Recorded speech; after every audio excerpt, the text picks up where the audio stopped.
Yeah. Cooking with the microwave, we back. Coming to you live and direct on that YouTube. Getting to y'all early on a Sunday morning before you go praise the Lord. You got to come and check in with the heathens. We got a lot of stuff to talk about, not a lot of time to talk about it, but we going to do our thug thistle as usual. It's been a minute, but now we back in it. We here. Got the man behind the magic. Big bro, Big Mo, what you know, man? Hey, why you want to wait till them Eagles get their ass whooped to get back on the air, man? Hey, man, you know I had to get some things. You see, I'm wearing this ridiculous ass hat today. And it's not because I'm rooting for the Giants, even though we got Jungle Brother in the tap room. He a big-time Giants fan. You know my pops, Chief Rocket Jersey Burn. He a big-time Giants fan. We know a lot of big-time ones. But the way they belted ass at our asses on Thursday, I had to come on here representing with this ugly-ass hat. I don't even wear blue. I don't even like wearing blue. And here I am wearing this shit on Sunday morning, lying to these people on the day of the good Lord. Who you lost a bet to? My pride. Nah, your pride ain't make you put that hat on. Who you lost a bet to? My pride made me put this hat on. I ain't lose no bet. Okay, I was trying to bet Chief Rocker, but I was trying to bet Chief Rocker in the Stooge chat room. I ain't seen nothing. He probably ain't won nothing. We normally bet, but we ain't betting like 2 years since the Giants been down and we've been up. I tried to sucker him in, and he ain't take the bait, which he should have took the bait because I'd have had to pay that man some money. You know? Nah. You know? Don't be mad at him for that. I mean, look, let me tell you this, though. You know, now how much I've been talking about your boy Cam Scatterboo. I'm talking about Arizona State Cam Scatterboo. I ain't talking about New York Giants Scatterboo. You've been talking about it for a good minute. Yeah, I told you. I told you. And when they went over to the Giants, what'd I tell you? You went trying to hear because y'all got the little Super Bowl. Right. You say it was going to be a problem. You say it was going to be a problem. He was going to do his thing. I said the boy was for real. I wish I could find the tape. I wish I could find the tape. It's out there, but we ain't got time for it. What's up, man? What's up? You back? Man, we chilling, man. We back, man. You know, we got some show. Done set me up to do a show this morning. Yeah, you know, a little something, man. Like we had the conversation about it. No, we ain't had no conversation about this shit. Nah. Yeah, man, we gotta be back, man. We here week 6, you know what I'm saying? We couldn't let too far get into the season before I come out here and make my bone. I ain't got that much PTO saved up.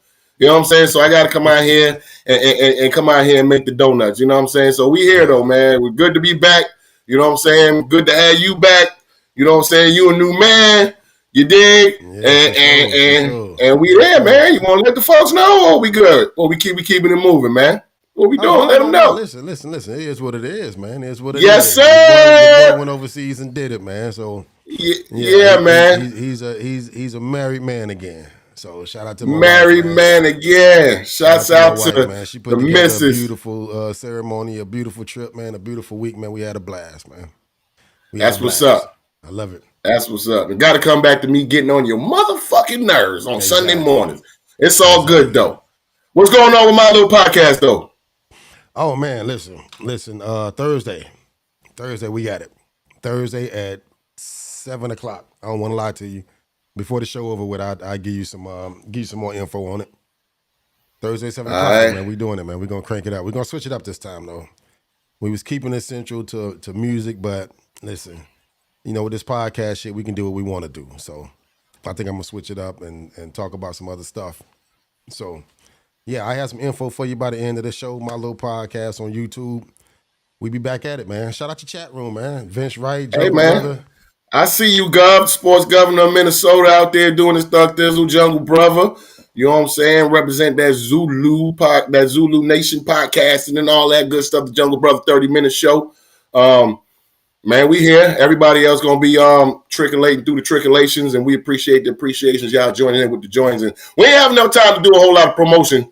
You know what I'm saying, to come back out here because you know it's been a minute and time been crunching and schedules conflict and all that. Man, we grown ass men, and we ain't getting paid for this shit. We doing it for a hobby. But one day, it's gonna be raining money. To know what Jungle got to say about them Giants. We'll talk about that later. We ain't in that point of the show, man.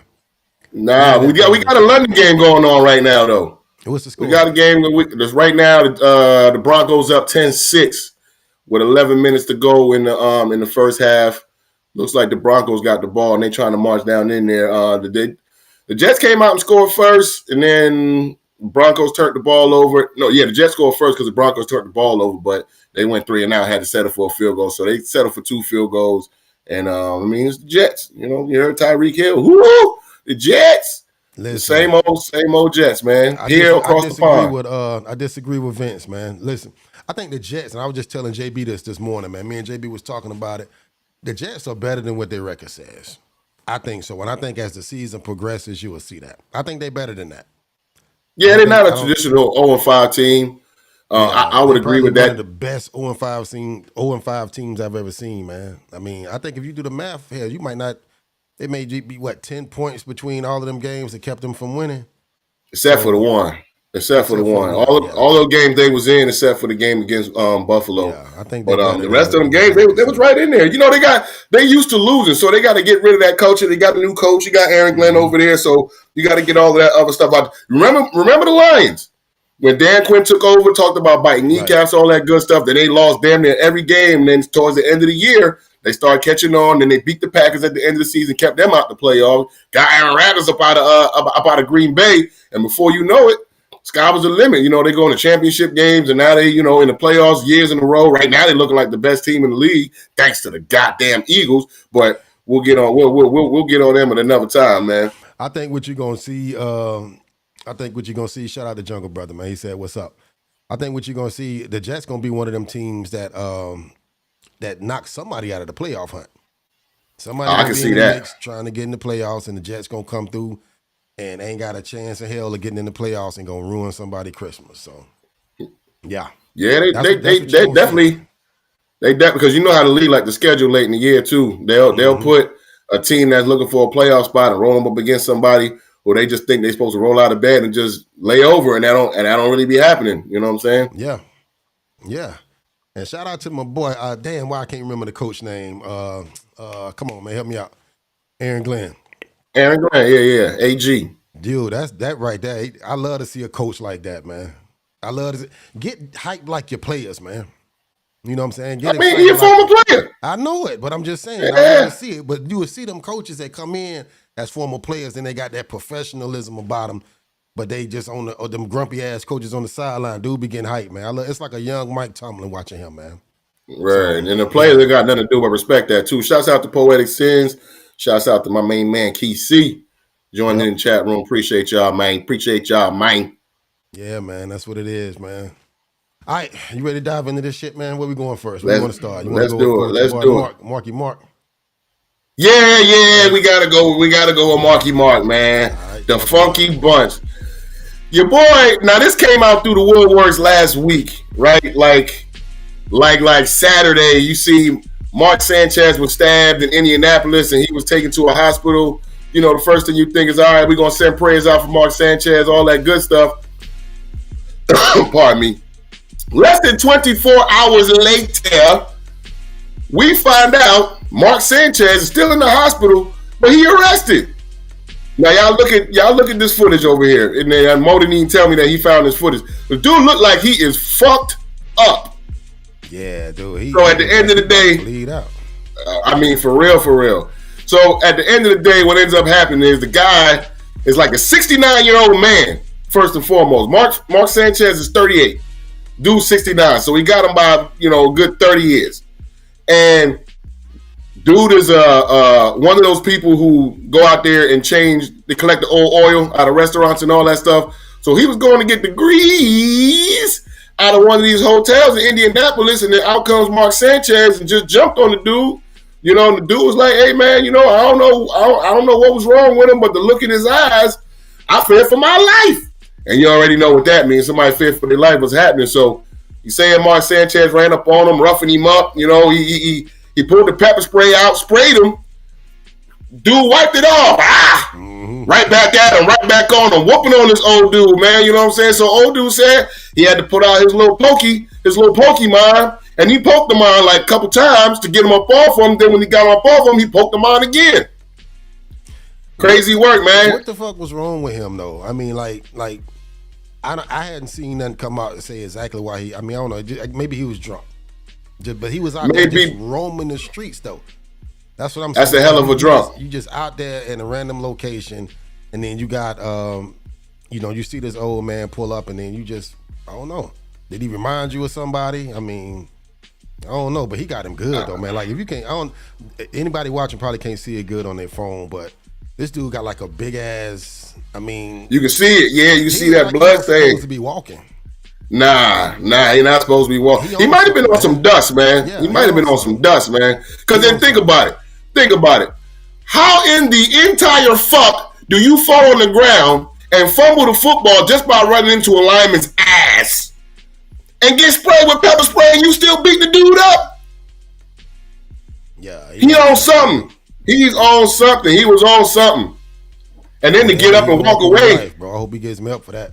Yo, bro, he was supposed to call a game last Sunday. He was supposed to call a game in Indy last Sunday. And then the day before, you out there getting stabbed up because you was something old man. And now he got, I think his charges were misdemeanor at first, but I think they're going to upgrade him to a felony because they say he whooped up on boy pretty good. And the dude is 69 years old. He's a freaking dead. He's a senior citizen.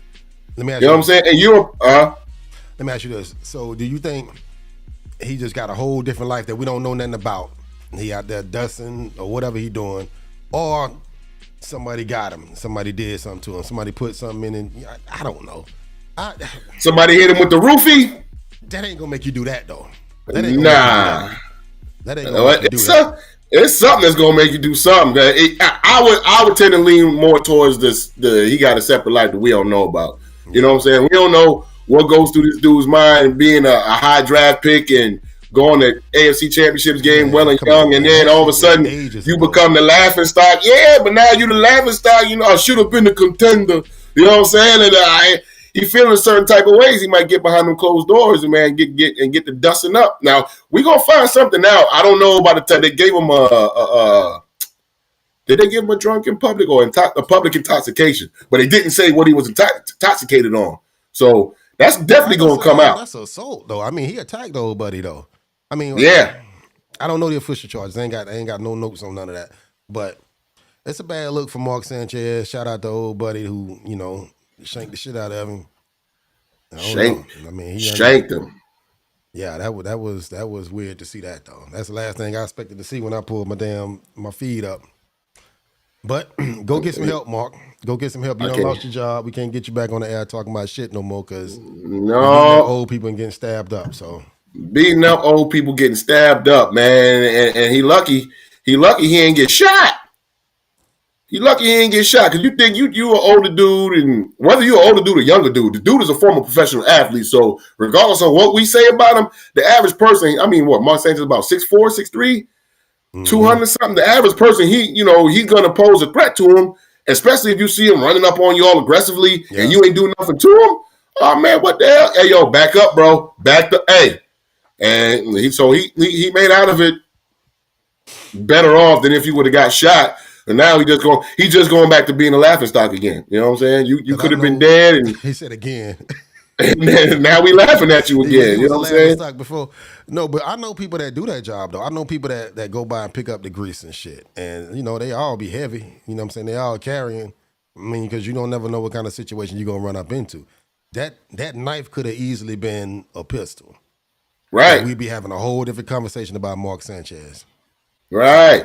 And like you said, you don't know what you're gonna run into, especially you ain't thinking you're gonna run into a 38-year-old former professional athlete, mad and pissed off and skied off his mind. Now imagine if he would have got shot. Now you having a conversation. Now you got all the conspiracy theories coming out. Mark Sanchez, he was about to do something, so they had to kill him. Some shit like that. When the whole time he out there high as hell doing dumb shit. Right. You know how they do. Right. Yeah, you Mark know Sanchez was about to buy ESPN, so they had to kill him.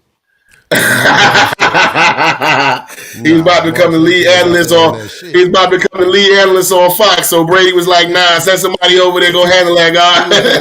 Stephen A. Smith job. Put Adam Schefter out of work, man. Had to go handle that. Hey, put something in that man drink, man. Hey, don't worry about it. The rest will take care of itself. Oh, dumbass. Poetic sins. Yeah, poetic sins. Faithful, like Cam Newton. Fuck around and find out. And he fucked around and he found the fuck out. There it is. He fucked around and found the fuck out. Poe, you got to forgive me. I ain't know what the hell that meant. I was gonna put it Yeah, up. I was waiting to see if it was a typo. I'm old as hell. I heard Cam Newton say that on Stephen. He said faithful. I like what? I mean, he on it. He said fool around, but we know what it means. Fuck around and find out. Yeah, already. All right, your boy found around. He fucked around and found out. So, I know you want to talk about it.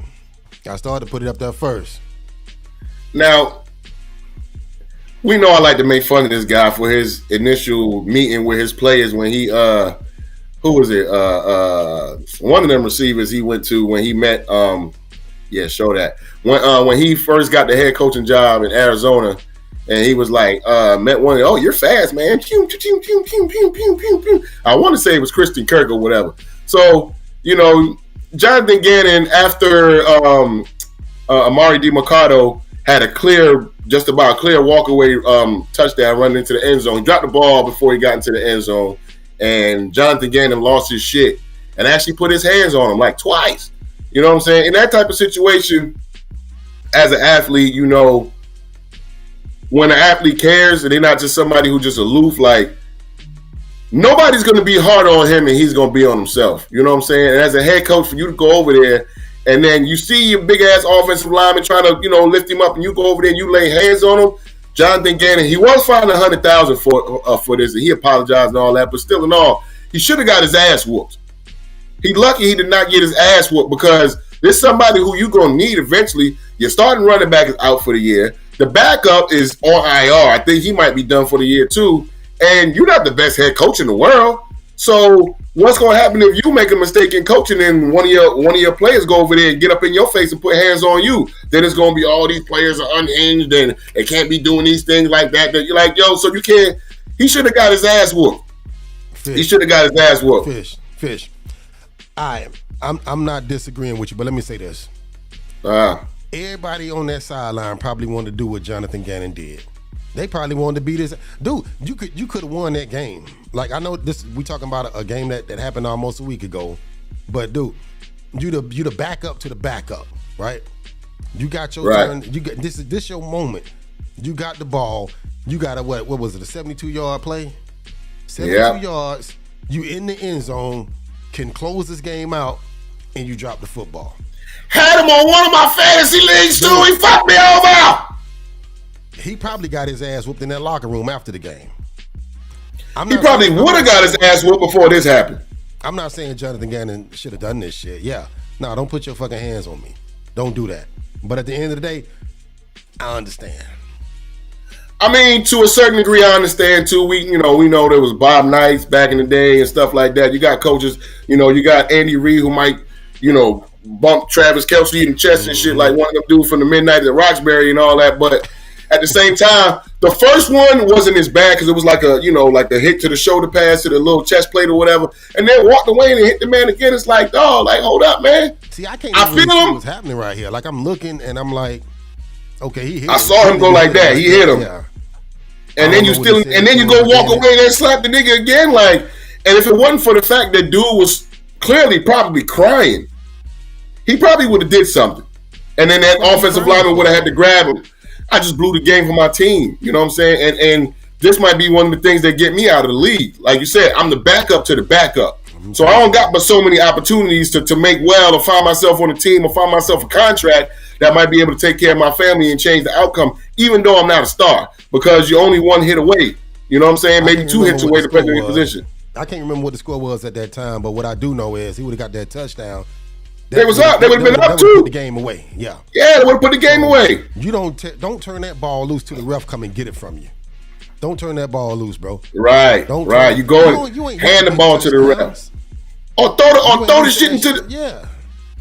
Like, come on, man. Run all the way out. Do the Forrest Gump. You know what I'm saying? Just don't stop running. Run over the band, the cheerleaders, take your ass down the tunnel, all the reporters. Run through them motherfuckers first before you drop the ball. How about that? Because it is unexcusable what he did. And what makes it more unexcusable, it just happened the week before, I think, with a play on the Rams. Indianapolis. You know what I'm saying? Indianapolis, right. Yeah. So it just happened the week before. And we see this at least once a season. And y'all in the pros, man. Yeah. Come on now. You know, I know my boy Deshaun Jackson was famous for doing this a couple times in his career. But, like, bro, we in 2025, man. You literally can't be doing that when the game Like, that's y'all chance to put the game away. And now y'all fighting an uphill battle. And what make it worse is that you let this white man come over there and lay hands on you. Like, fuck it, if you're going to be out the league for fumbling, go all the way about it. At least maybe somebody in UFC will pick you up. You know, roughed up Johnson to get it. I mean, you might end up getting cut behind this shit if they didn't have no injured running backs out there. But nah, don't put your hands on me, though. At the end of the day, I fucked up. Don't put your hands on me. But, dude, don't. That's a bad look. Right. You can yell at me, scream at me, point in my face, but don't. And then you did it twice. You know what I'm saying? Like Saturday Night Live, man. Right. And then look at him, DeMarcado and the lineman out there hugging and shit. Why you ain't do nothing when the white man putting hands on me? Hugging and shit. He probably choking the shit out of him. When we get in this locker room, it's going to be Mr. Nasty time. Your stupid ass ain't never getting the ball no more. For real. That's crazy, that's unexcusable, man. It's unexcusable.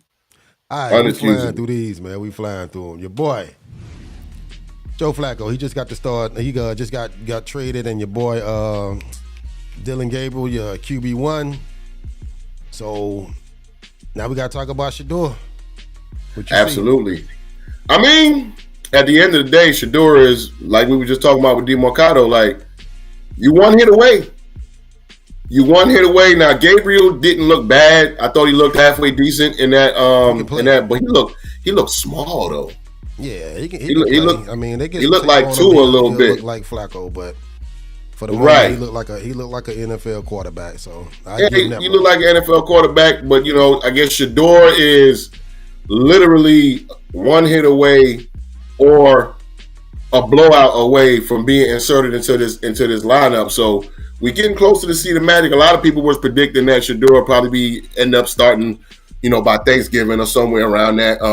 You think so? That's what a lot of people were thinking before the season, because the Browns start like 4 to 5 quarterbacks the last few years, ever since they got rid of Baker Mayfield, and just average 4. They started 5 different quarterbacks last season.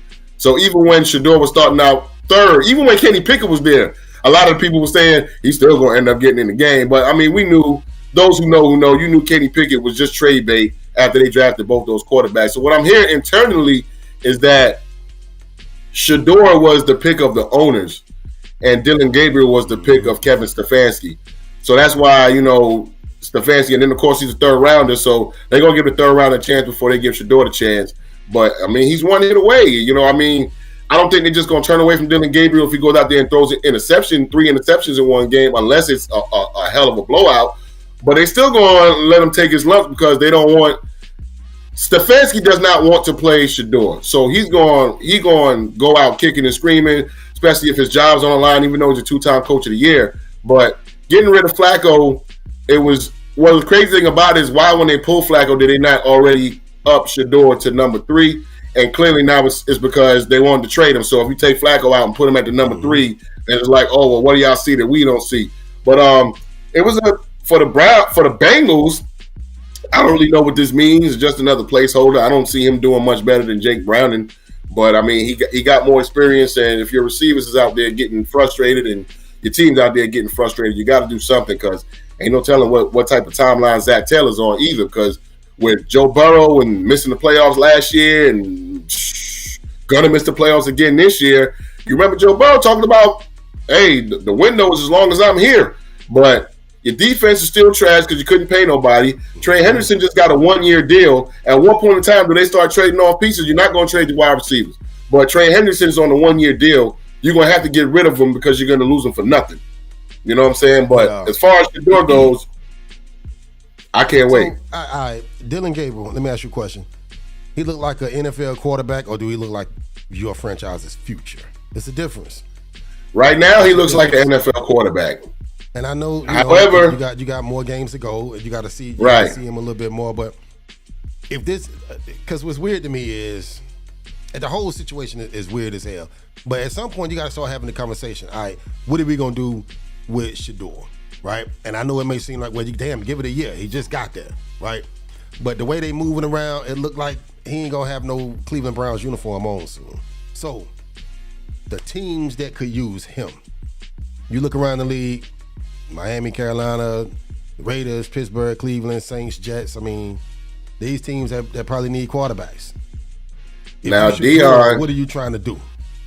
Damn, what the Browns trying to do? Because they random.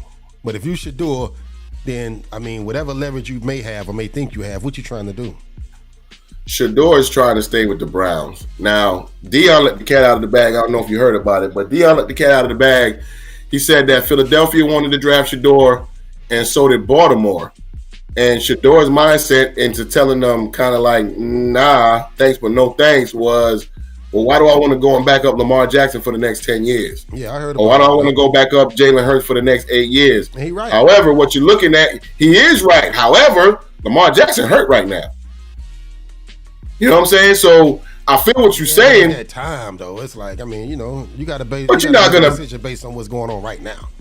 Right, you're gonna make a decision based off what's going on right now. But if you look at Baltimore over the last couple seasons, Lamar's either gonna miss a game or two due to injury, or they're gonna mess around and get the number 1 seed locked up with a couple weeks left in the season, and he's not gonna play. So the backup's gonna be in. You know, so I mean, it's 6 in one hand, half dozen in the other. I don't blame him for doing what he wanted to do. You got a better chance of starting in Cleveland. Yeah, you do. You got a better chance starting in Cleveland. It ain't no way in my mind I'm thinking about going to either one of them 2 teams, because even if I do get a chance to play if Lamar hurt, as soon as he healthy, he coming back in the game. Right back in. All I'm doing, I'm auditioning for other teams, but I did that in Colorado. I did that in Jackson State. You know what I'm saying? I've already done that. I mean, clearly I can play on that level. If you want to take a chance on me and you know, put me in like this is going to be the future of our franchise, that's why I'm here. That's why I'm here. But nah, I'm not. Nah, he right. Damn that. You back in this man for 10 years. I'm not a career backup. I'm thinking I'm a star. Think about this too. Now you're not getting the fucking chance. That part. And I was going to say that, think about this too. Like, you're not going, I mean, a career backup is what a career take, but you not, I mean, a rookie contract, especially when he was drafted or would have been drafted if it was Baltimore, maybe 3rd or 4th round, you're only going to be on the contract for 4 years. There's no 5th-year option. So I get what you're saying. You don't want to waste your youth. However, there's a difference between going to a team that the organization is habitually sorry as hell. So you're not playing with the best talent. You know, you might get an opportunity, but you're not playing with the best talent. As opposed to, you know, God forbid something happened to Jalen Hurts and you out there playing with Devontae Smith, Dallas Goedert, Saquon Barkley, and A.J. Brown, as opposed to playing with what they got in Cleveland. If you get in there, you know what I'm saying? Because like you said, right now you don't have an opportunity. You're waiting for either this dude to literally wet the bed or, you know, God forbid, get injured for you to get a chance to show what you got. But, I mean, you're doing it with a team that, has won 1 game so far? So it's not like who you going to end up starting against. You play against a team that you mess around and get whipped up on. Your talent ain't that good, and it makes you look bad too. Mm-hmm. So it's like I said, 6 in one hand, half dozen in the others. Like you damned if you do, damned if you don't. But I think for him, because he doesn't need the money. So for him, going to Cleveland probably was the best thing for him to show what he can do, as opposed to I don't think Cincinnati would have tried to get him because, you know, Joe Burrow always going to miss some games. But where else could he have went? Canada. Like that. Go to Canada. I guarantee you he'd be showing his ass right now. Take your ass to Canada, go up there and play, and everybody get to see you play every week. And then if you want a job in the NFL, go there. Like, he don't need the money, right? Did you just say that? Right. He don't need the money. But damn, man. When you used to see how they jerk that ball around, man. Yeah. They jerked him around during the draft, man. They was fucking with him. And that was obvious. They was fucking with him. Damn that. Damn the NFL. I'm finna go do my own thing. Go to Canada. Yeah. Go play in Canada and play for the damn Cleveland Browns as a fucking Jay-Z. 4th round, a fourth string player. Jay-Z once said, when you used to filet mignon, it's kind of hard to go back to hamburger helper. You know what I'm saying? Dude, you went to Cleveland and you behind Joe Flacco, Dylan Gabriel, Kenny Pickett. And if Deshaun Watson was active, they'd have put you behind his ass. Yeah. For the Cleveland Browns. Right. Man, you better off. Canada. I'm going. So I mean, I can't name you no Canadian team either, but I'm going to Canada anyway. The Alouettes, I know them. I'm going to play for the Alouettes. Cleveland. Montreal Alouettes. I'm going to. He might as well be in Canada. They just showing him every Sunday because he playing for the Browns. They ain't never gonna get to no Super Bowl the same way you can't get to a Super Bowl in Canada. And I don't know, man. But Hopefully, dude, he in a fucked up situation though. it really is. Dylan Gabriel is young. Dylan Gabriel right now, he looked like a serviceable. He looked like a decent quarterback. I mean, the boy, shit. He's an NFL quarterback at this point, and he showed that he can play a little bit. Next year may be a different story once they get that tape on him. But if he does keep playing the way he was playing, I mean, come on, man. They don't want Shador to be able to say, "Look, I proved y'all wrong. I told y'all should no, they don't. Earlier." They don't want that. No, they don't. No, they don't. And if Dylan Gabriel keep playing the way he was playing, the way he played the other night, then now I'll say this: Kevin Stefanski doesn't want that. The owner definitely wants that. That's the reason why he drafted him. Because I think the owner is one of those owners where against all else fails, he trying to find his way out the goddamn dumps. Because he did what he did when they was trying to collude against Deshaun Watson. He went against all of that. Was like, nah, I don't give a damn what it is. I don't care how nasty this dude is allegedly to be. I'm going to give him whatever it takes to get him over here so we can get out of this slump. And then, I don't know, maybe karma's karma. Deshaun Watson ain't been Deshaun Watson. And now he's been getting injury after injury. So that's out the door. And we saw that they was clearly trying to collude against Shador when you got the coordinator from the Falcons' son somehow getting goddamn access to this dude's phone number, and you calling this nigga up like you about to do something. It was all a spoof the whole time. So you saw that. What's shout out to Chief Rocker. What's up with them Gamecocks? Hey, shout out to PMP. We'll talk about that on another show. Chief Rocker, smart ass. Shout out to PMP. But check it though. Here's the thing. With Shador, what's weird to me is, what's Cleveland's record? Let's start there. 1-4. They're 1-4, right? Yeah. All right. So what's weird to me is you said that it's the owner that wants Shador, Kevin Stefanski. He good with Dylan Gabriel. So at what point do you, as an owner, step in and say, "Listen, we got to switch it up. We got to do something different"? You 1-4 now, right? Which means you're a quarter way through the season. I mean, what are you gonna do? You drafted him, and if you knew you and your coach went on the same page, clearly you had to have a plan to even make that move. I don't think you're gonna step down as an owner, even though because you're the one that had a hand in hiring the coach too, and you see what he's done. This coach is the one who was the head coach the last time you won a playoff game. So I think it wouldn't be, barring injury, it wouldn't be probably until they mathematically eliminated from the playoff contention, which might not be that far away. I mean, hell, they already they 1-4. So if they keep on the way they've been keeping on, they actually should have won last week too. But if they keep on the way they've been keeping on, you say by week 12 or 13, they ain't gonna have no reason to keep Dylan Gabriel out there.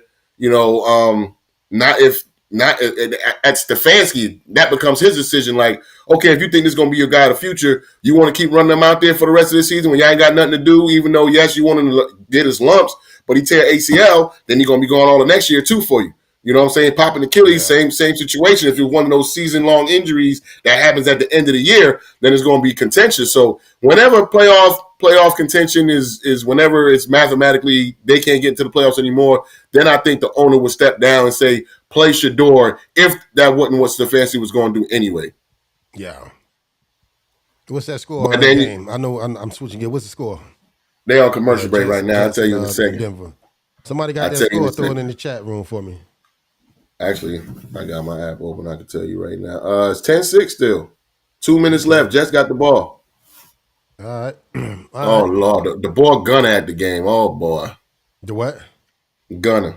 Okay, I'm about to turn the TV on back here in a minute. Try to keep up with what's going on. Yeah, he over here in London.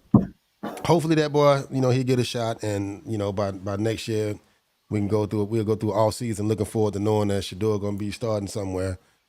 I don't see it happening, but I mean, I think it'd be good for the league if you did that. Yeah, I mean, he got the number one selling jersey. You know what I mean? Since being drafted and all that, at some point in time, you're going to piece to the fan. Chief Rocker said he's going to be in before that. He's one hit away from the tub. Talking about Dylan Gabriel. Dylan Gabriel, he looks small, man. The dude look like two out there. Yeah, it's like, man, he bounced up. He looked good, but I don't think he make a lot of hits though. Man, Don't make let a it Haloti ridiculous not like come this. around that quick. Right. Like, and then because of what he got, because he was running the ball quite a few times too. So, I mean, the wrong hit, and it's going to be the Shador show. Now, I know one thing for sure. I know Njoku likes Shador because you saw in the preseason when Shador was doing what he was doing, throwing them touchdowns, and Njoku all in his ear on the sidelines and all of that. Jungle Brother says Dylan Gabriel's a smaller version of Kenny Pickett. Can't push the ball downfield. Good for checks, downs, and screens. That's true. Because that's pretty much what he was doing. Because he wasn't getting the ball downfield. Now, it'd be easy to say, oh, the receivers don't get open. But you got Jerry Jeudy out there, so I know Jerry Jeudy can get open. You know what I mean? You got some talent out there at receiver, so you can't just sit there and be like, oh, nah, ain't nobody getting open. But the dude looks small, and he doesn't have a big arm. So he's going to be – he got to make the best of his ability. But you can be a starting quarterback throwing checks downs and, 5-yard outs and, a couple screens and stuff like that. So we'll see. We'll see. Yeah, man, listen, at the end of the day, the Cleveland Browns don't get a 15-minute conversation. Damn that. They don't get that. Cleveland Browns don't get that. Joe Flacco neither. NFL Week 6, there you go. Man. We got matchups, bro. We got some matchups. I don't know which ones you got your eye on, man. You got the one that's on now. Jets in Denver. You got the Raiders. You got Raiders in Baltimore. Seahawks and the Jaguars. You got the Baltimore Cardinals playing the Rams. Colts, and do what? Baltimore playing the Rams. That's what I meant to say. Anyway, long story short, I don't know what matchup you looking at. Jacksonville. That's the one I got my eyes on. But go ahead. Let's start there. Jacksonville, Seattle. I've been saying for years, and I told JB the same thing. I'm like, at some point, Jacksonville is going to step up and be that team that really makes some noise in that conference to start challenging the AFC elites. It's too early for me to say that that's going to happen. I don't trust Trevor Lawrence, but them boys look like a different team. They look like a different team. And Sam Darnold and Baker Mayfield, they two players that I don't know how they did it, but they just turning their careers around, man. So I like that matchup. Well, to the Sam Darnold, Baker Mayfield, we can throw Geno in there too. Sometimes you got to get away from a bad organization. We can't? No. I mean, we could at least. The man got a bad last year and the year before. Yeah, last year and the year before. Yeah, this year, I mean, he got his money, man. But this year, but look at the organization he playing for. Yeah, that's what I'm saying. I feel bad for Geno. I like Geno, but I hate that. Like, damn, I thought he was going to have a chance to just really just take control of his career over in Seattle and just reinvent himself. That didn't happen. I thought so too. I wonder what's going on behind the scenes with that whole situation that went on, because you'd have thought Geno would have stayed there. Now I know he's reuniting with Pete Carroll out there with the Raiders, and maybe they went to him and told him that they wanted to get younger, because Sam Darnold is a few years younger than Geno. But do that shit. I mean, have to though. I know, and I felt like he may have had to, because I don't know how many other teams were knocking down Geno's door looking to give him a contract with some form of guaranteed money, because he's playing catch up. He's playing catch up from the time that he lost with the Jets and the time that he lost falling out of the first round on draft night. You know what I'm saying? So I think with Geno, he might be in a situation that's like, look, for me, it can't be about a ring. Yeah, if I win a ring, yeah, that'd be great. But for me right now, it's about getting as much money as I can until the league decides to write me off. And they wrote him off before, he ain't right back. Some point in time, you're going to have to write back. You know what I'm saying? But Sam Darnold, I almost still don't want to fall for the banana in the tailpipe, you know what I'm saying, so to speak, because we saw him last year. Okay, here we go. With the Jets, bad organization. Went to Carolina, bad organization. Yeah.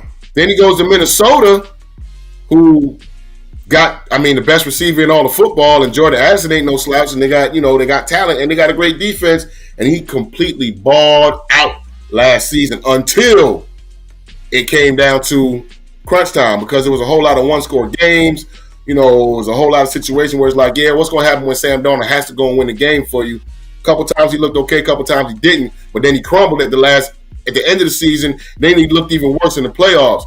But to see what he's doing with Seattle, I can't say that I'm not a little bit surprised. I thought that, maybe the clock struck 12 and his slippers turned back into pumpkins and all that other shit, and it was over with him, but he's looking pretty good. Like that game him and Baker had last week going toe-to-toe. Yeah. There were 10 incompletions between the two quarterbacks for an entire freaking game. That shit looked like Brady and Manning. For real though. Yeah, I mean that was the kind of matchup you saw. That shit looked like Brady and Manning, Josh Allen, and Pat Mahomes. It was fun. Right. Game, man. And I mean, listen, agree with me, disagree with me, but right now, if the season ended today, I got Baker Mayfield as my MVP. I would agree with that. I got him as my MVP right now. If the season ended, and he probably play like this for the rest of the season. Hell, we got to deal with him today. But then think about that. Chris Godwin didn't come back till like 2 weeks ago, and then he missed the game. You know what I'm saying? Like, so he was coming off of a bad ankle injury. Mike Evans is out now. Yeah. They got their rookie Ajupa. Everybody hurt. Everybody is hurt, and he's still out there balling out.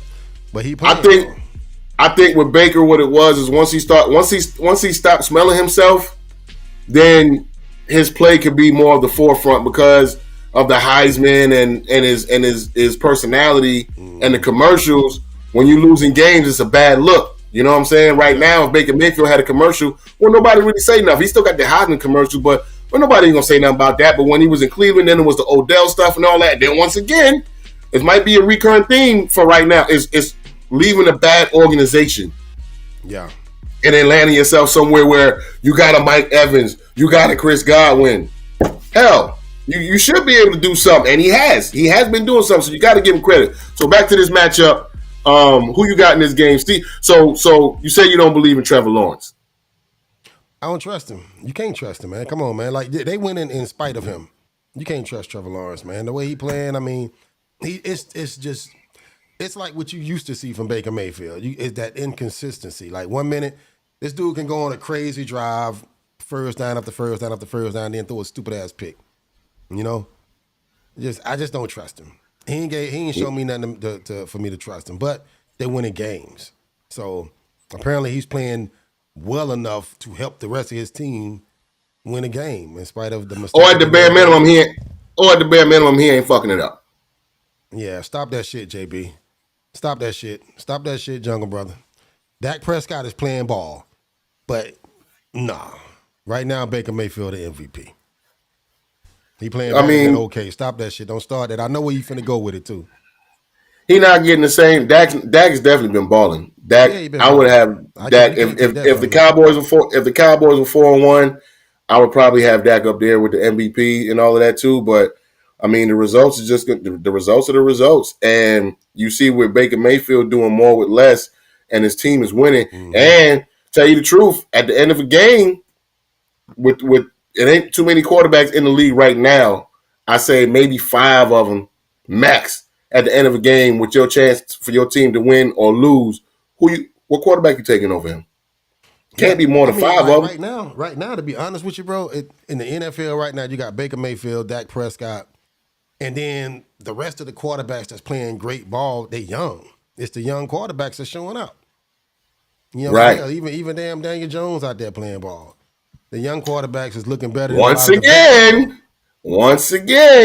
See, I said it's going to be the recurring theme. Daniel Jones, get him away from them sorry-ass Giants who forced me to wear this hat. And we'll talk about that a little later. Get away from the Giants. Give them some talent. Go back to that, though, because I do think as the season go on, it's going to be interesting to watch Dak Prescott, Baker Mayfield. I mean, probably going to clash in the playoffs at some point, maybe. But that MVP race, it's gonna get tight.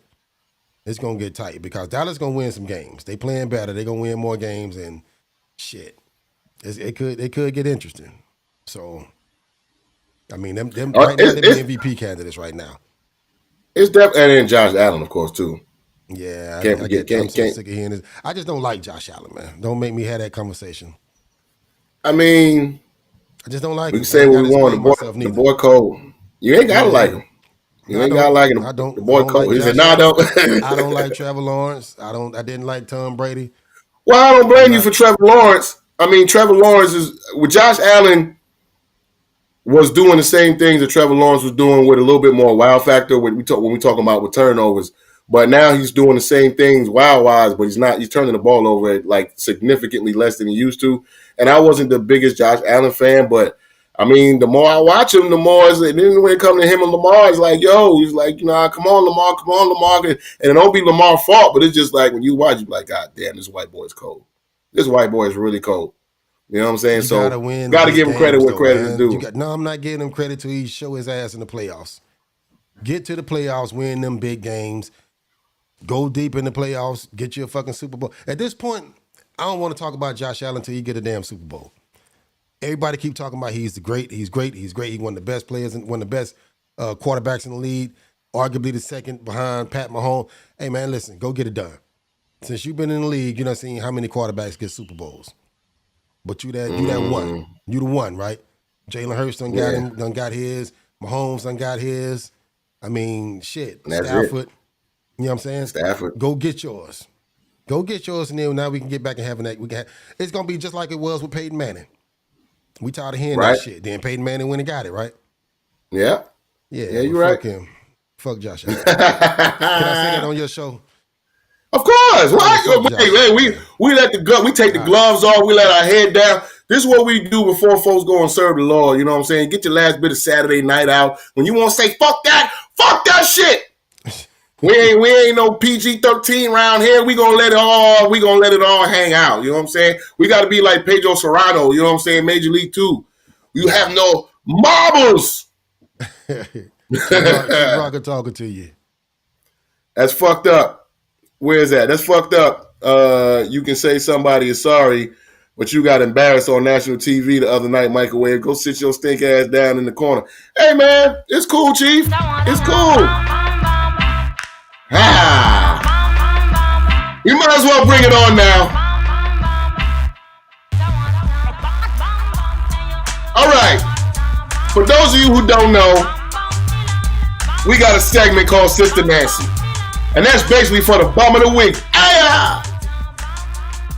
Normally, we do this a little bit later, but you never know when it's going to come up. So this week's winner of the Sister Nancy Award, I had to change it from none other than Nick Sirianni to the entire goddamn Philadelphia Eagles. Got me up here on my show in my return wearing this fucking Giants hat. What is this? You got Scatterboo swag and surfing all over. Bomb! Nick Sirianni was already on the hot seat for that shit that happened last week against fucking Denver. And there was no way he was going to get superseded until we got our asses handed to us by the New York fucking football Giants. Hey, on national TV, just like Chief Rocket said, 17-34. Did you scratch the bitch? Who's playing defense? Hey, you can get me for the low. I can do that. I can give up 34 points to the motherfucking Giants. Let me and Big Mo and JB and whoever else. Let us get a little 10-day contract, man. You got this. I'm the juggernaut, bitch. This motherfucking Scatterbo, not one, not two. He LeBron James, 3 of us. Not 3, not 4. All these goddamn touchdowns this dude's getting. And you motherfuckers act like you didn't give a shit. Wow. Look at the graphics. Look at the graphics. And I'm showing this as an Eagles fan on my show because y'all are some bums. Bomb. This is some bullshit. Y'all better get this shit together. I'm tired of hearing people talk about A.J. Brown. He gonna get traded. He don't want to be there. Oh, Jalen Hurts ain't this. Jalen Hurts ain't that. The fucking coach this. The goddamn coordinator that. Where the fuck is you at, Howie Roseman? We need help. Where the fuck is you at, Nick Sirianni? Get control of this motherfucking team. Because it's gonna get late early. Bombs! Breaking my motherfucking heart. You know what the problem is? You know what the problem is with your boys? What the problem is, man? They don't have an identity. The Eagles don't have an identity, man. They don't. Well, go to the motherfucking Wizard, get you some heart, get you a brain, get you some motherfucking cojones, get something. Find an identity there too. I got it. You got to put that on Sirianni, man. You got to put it on Sirianni. I don't think y'all. The Eagles don't have an identity, and that's coaching. That's a coaching problem, bro. That's a This coaching fucking problem. Kevin. You got the talent. I mean, goddamn, you got the talent, all the talent in the world. But now what? But here we go back, and you already know I got a love relationship with Nick Sirianni. So and I feel like I ask myself this at least once every season. I ask you or Jay, I ask y'all this at least once every season. What the fuck does he do good? What does he do good? If the defense ain't playing well, I don't see him do any type of adjustments or getting on the coordinators to adjust or motherfucking do something. If the offense ain't doing well, same shit. Well, like, what are you doing? The problem with that is because now you got the Super Bowl now, right? And so that's equity for that coach. You know what I'm saying? You're not getting rid of him. You're not getting rid of him. You're not going nowhere no time soon. I wouldn't advocate that. I wouldn't advocate that either. But if you're not going to be, and I guess technically this is not his fault, because when you go to a Super Bowl or you win a Super Bowl, your staff is going to get plucked. Your players are going to get plucked because a lot of them are going to go get the bag. The staff, they're going to go get a chance to be head coaches. But you got to have stronger coordinators than this. Kevin Patullo, he was already in the organization, so you figure, it's going to be the same offense and all that stuff. No, this ain't the same motherfucking offense. Saquon can't get off. I understand the line is banged up, and we getting everybody's best shot because we at the top of the mountain. However, there's no reason why 2 weeks ago or the week before last Sunday, we fucking went to bed against Denver. Mm-hmm. Up 14 points in the second half, and we let Denver score like 18 unanswered points. Like, I mean, like, what are we doing? You giving Saquon the ball one time in the second half. In a game that you're winning. This is why I get on Sirianni. I understand you're not the coordinator. You let the coordinator do his job. But at some point in time as a head coach, you can step in and fucking veto. Hey, look, get the ball to number 26. I don't give a damn. What's up? Let me ask you a question. Who's more likely to turn it around? The Eagles, the Chiefs, or the Ravens?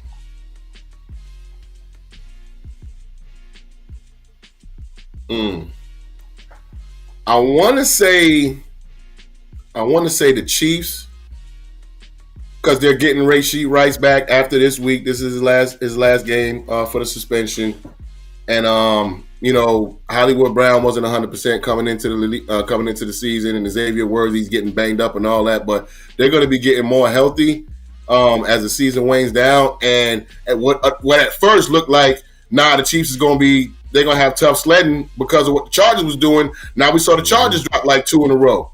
You know what I'm saying? So it's of course that I would want to say us because we're in the lead in the division, but we got a pretty good division. You see the Giants winning 2 in a row after starting out 0-for. Mm-hmm. You got Washington, they back on the grind after Jaden Daniels comes back. You know what I'm saying? And we got Dallas, who we barely beat in week 1. And, they had that tie on their record. Let me talk about this for a second because people get misnomers about the whole tie thing on your record. When you're in a toughly contested division or even in the toughly contested conference, a tie is more likely to help you than hurt you because it is taking away a loss from your win-lose column. And it's going to up your winning percentage because you don't have that extra loss. Yeah. So there'll be a team who will finish 10-7. And then you'll have a team like Dallas who may come 9-7-1.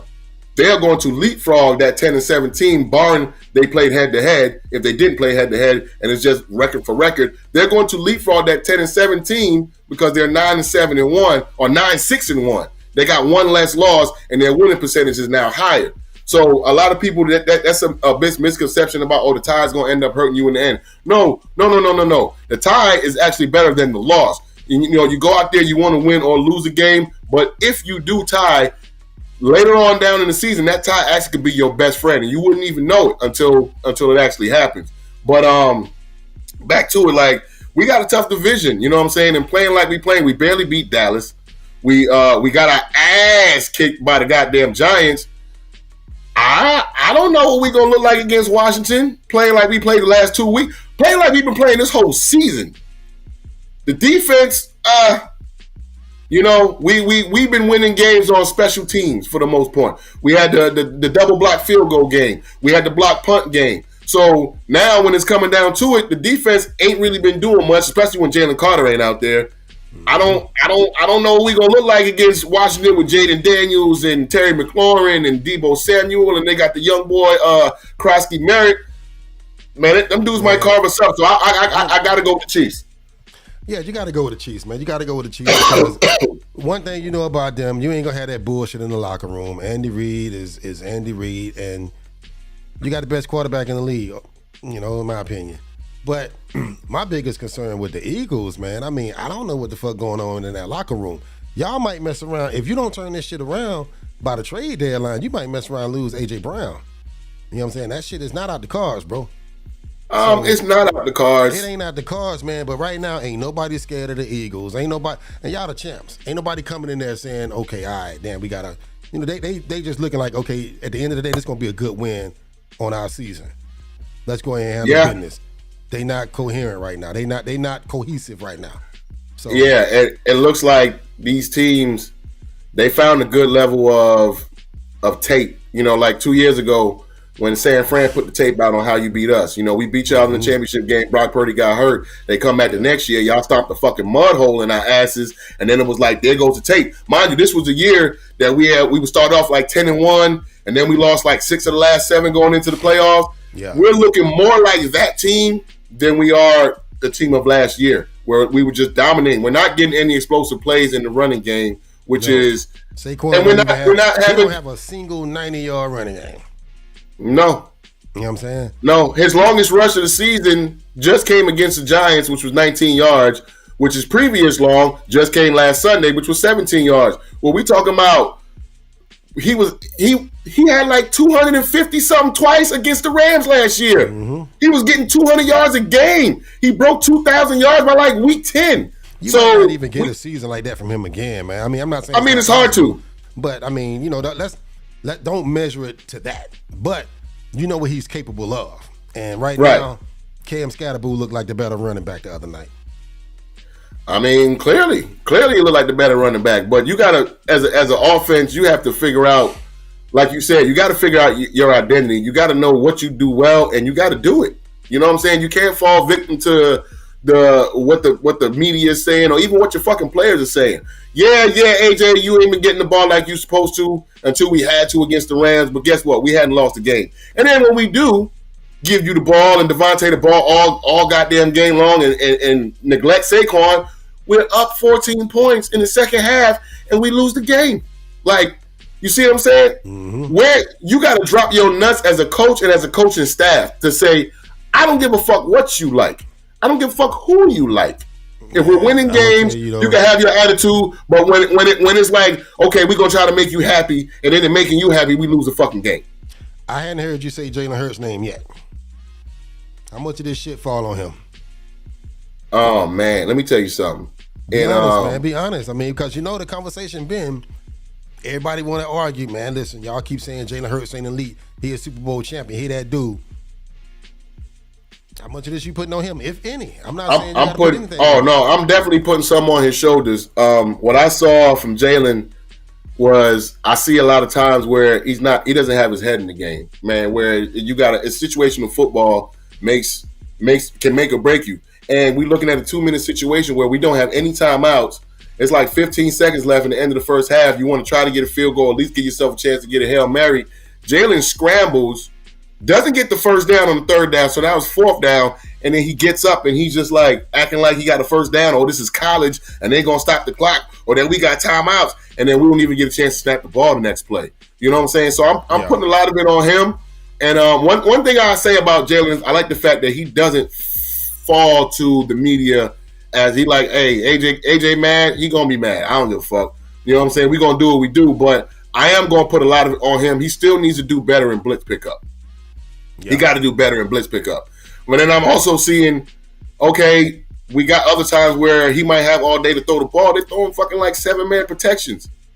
And you only running 2 receivers, 3 receivers out in the route. Like, I mean, at some point in time, I know the line is banged up, but as an offense in whole, we got to have a better scheme, man. We got to have a better scheme. Jalen has got to have more freedom to change plays at the line of scrimmage when he sees something. Now, if you don't want to let him do that, then I don't know what to tell you. Then you're just gonna have these games where you come out there and flat out lay eggs. You're gonna have to be better as a coach if you're not gonna let your player be better as a player.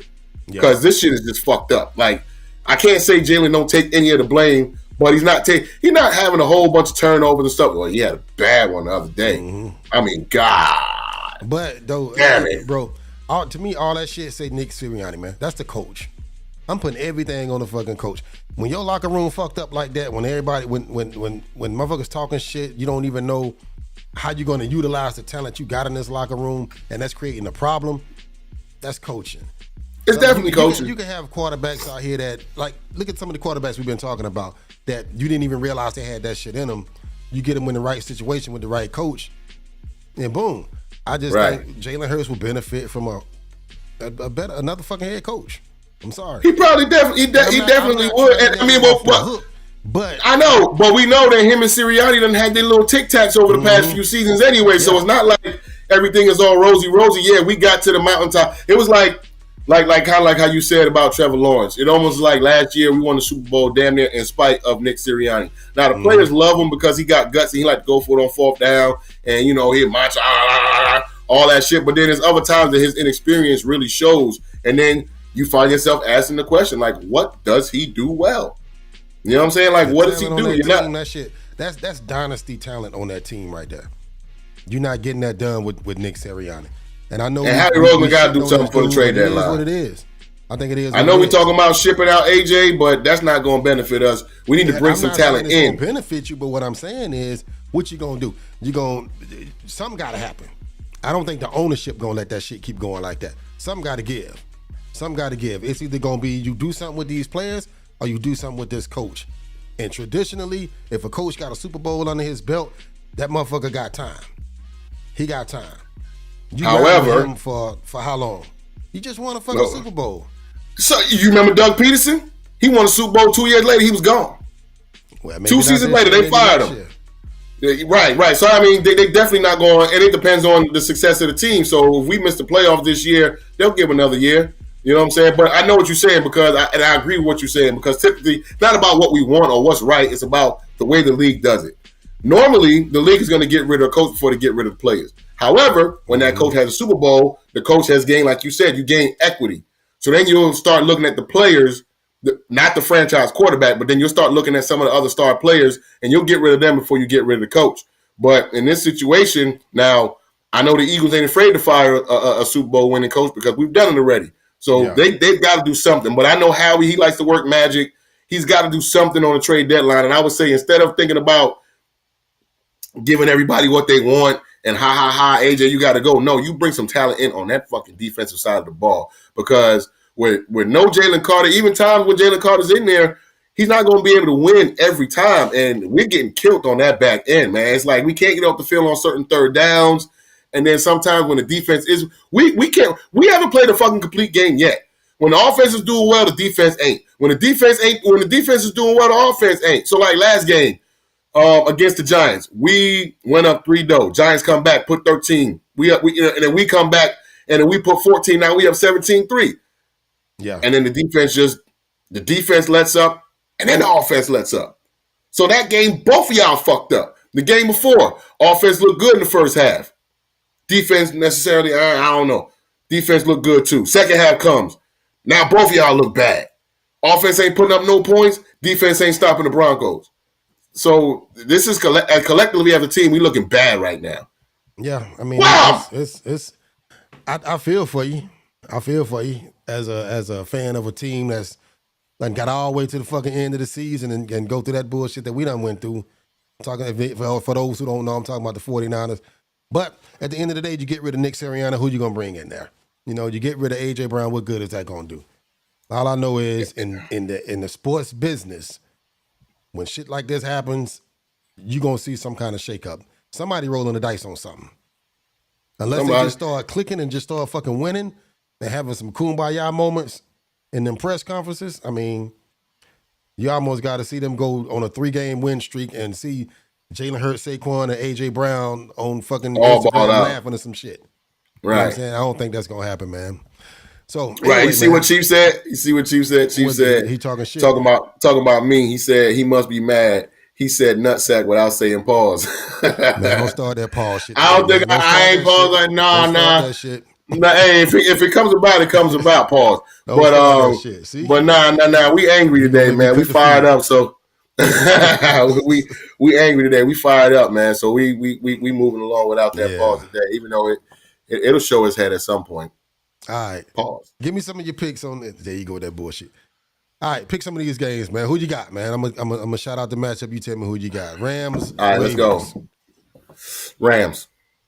No Lamar. All right, Seahawks, Jags. I don't know where they playing at. I don't know where they playing. Jacksonville. I think they playing in Jacksonville. Yeah, I'm leaning that way too. Cardinals, Colts. Colts. I got the Colts too. Chargers, Dolphins. Chargers. Ah, shit. Who was this? Dallas, Carolina? Is that the matchup? Yeah, Yep. Dallas, Carolina. Cowboys, Panthers. Give me the Panthers. I like Give it. me the Panthers. Okay, all right. I like it. Give me the Panthers. Like Upset of the week. Give me the Panthers.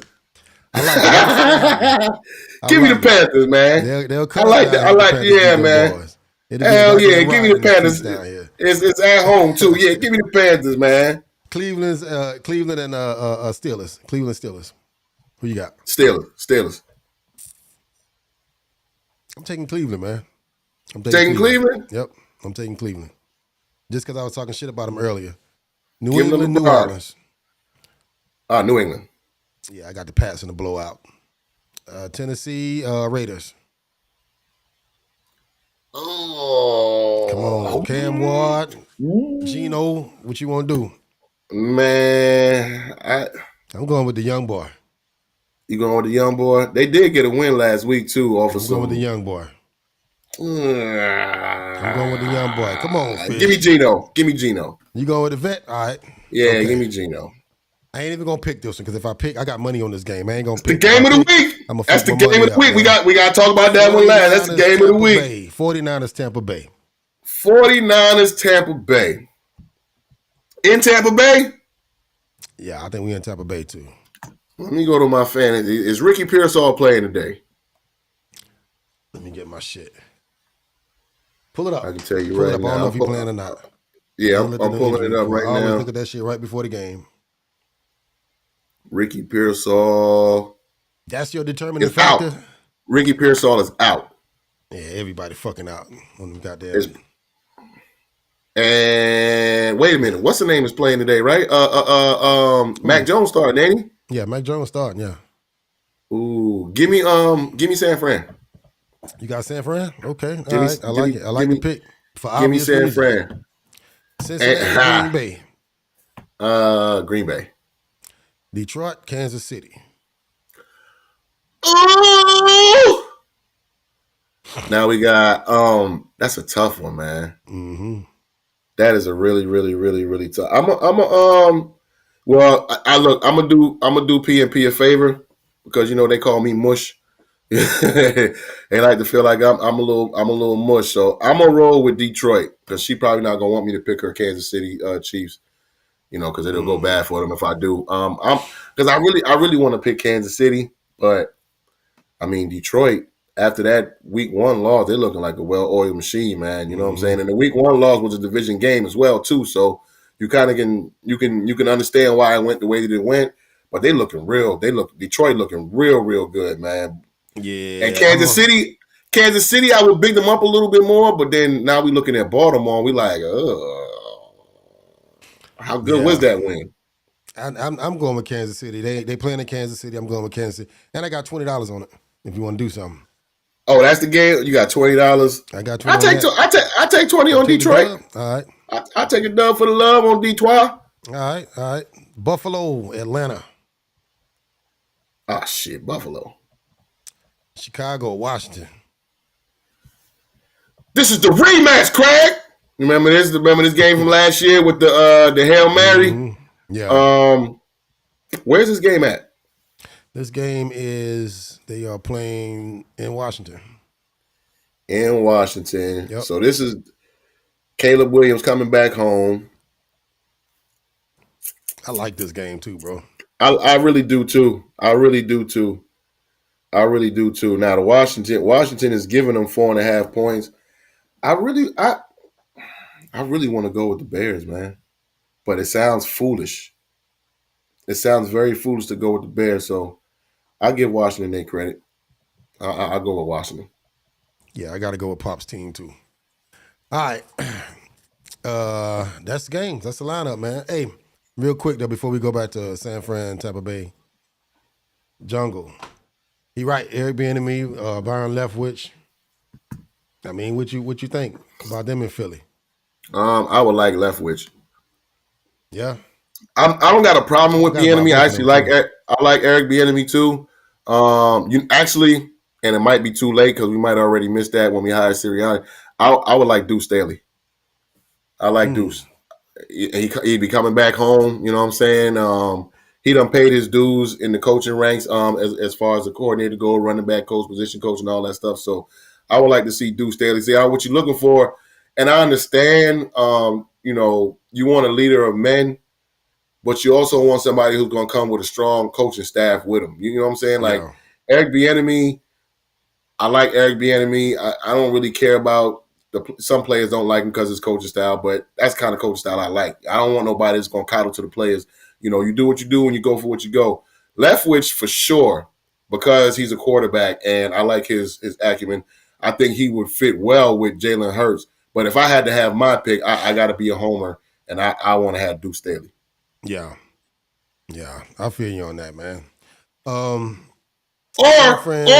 let Pittsburgh not do right by Tomlin. And come on, that's not happening, bro.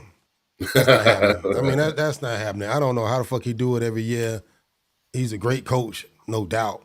But with that fan base, I'm just surprised they hadn't went crazy over that. I mean, it's time for another one.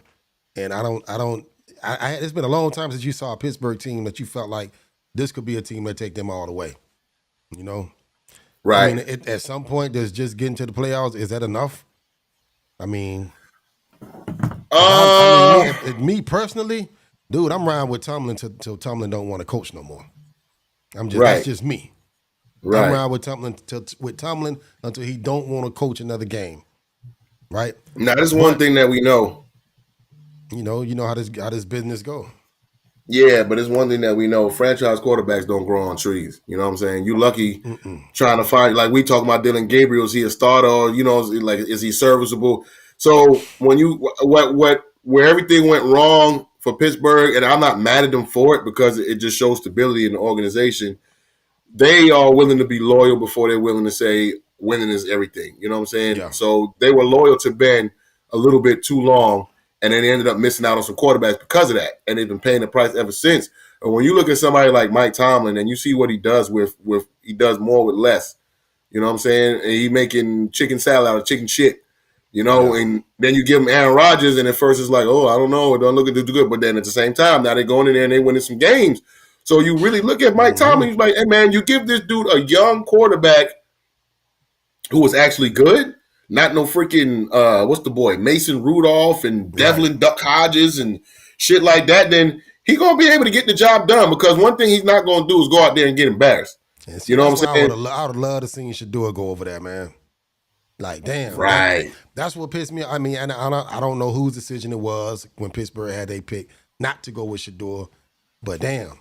Imagine if he was over there, you know, just right now, even if he on the bench, being able to sit and watch that shit. The next season, man. I mean, he ready for prime time.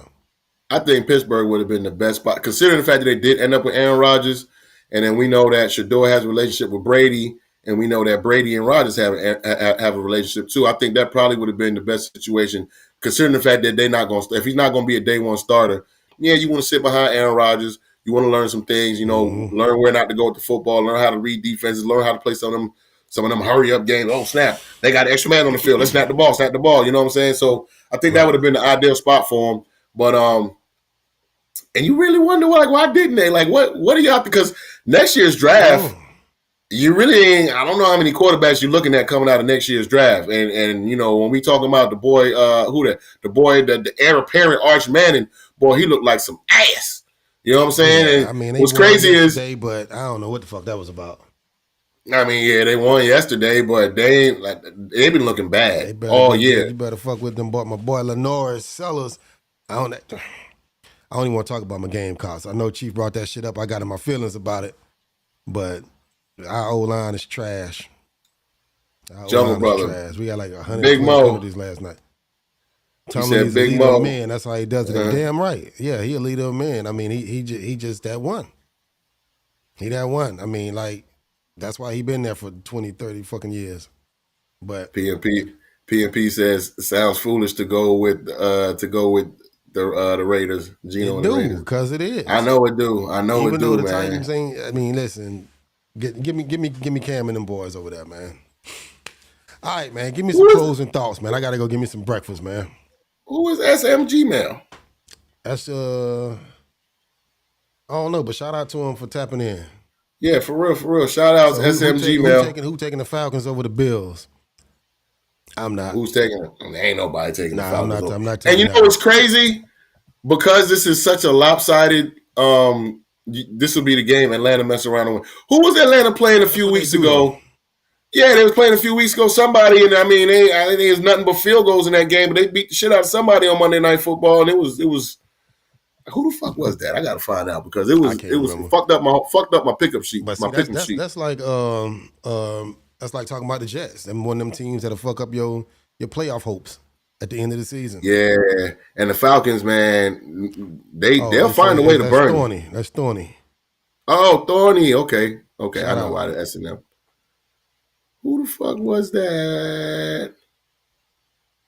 Are you trying to find the Vikings? The Vikings. It was Minnesota in week 2. Vince's boy. Yeah, man, they beat Minnesota. Yeah, beat them boys 22-6. Who else want a Debo? Beat them down, beat you down.